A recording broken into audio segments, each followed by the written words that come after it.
Hello everyone, in this video we will learn how to apply color scale conditional formatting in Excel. So let's start this in my Excel, and here you can see I have data, product list and cell summary. To apply this color scale, simply select the range of data. So I select here the cells column. Okay, then go to the home tab in styles group, click on the conditional formattings. Okay, then click on the color scales, and here in the default color scales design is available. Okay, cursor on it, see the changes here in your data showing the preview of this color scale. Red, yellow, green color scale. When you keep cursor, you can see the name of color scale, green, white, red color scale. Okay, just click on it to apply this color scale. So I just click on it and you can see your color scale is applied.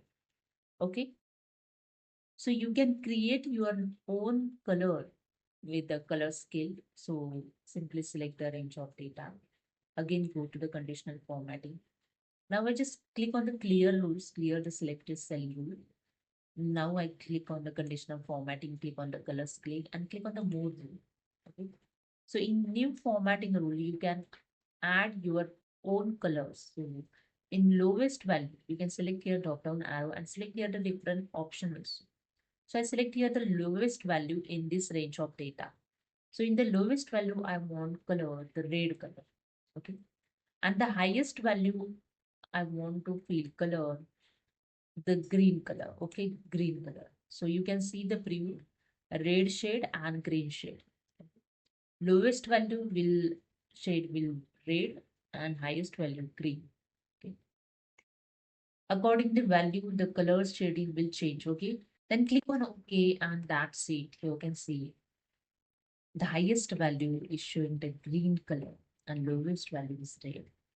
And others numbers you can see the red and green value is showing, but as shade is showing it's simply different as per the amount difference. Okay. So this is the way you create your own rule for color scale in conditional formatting. Okay. So hope you understood. If you like this video, please subscribe. Thank you so much.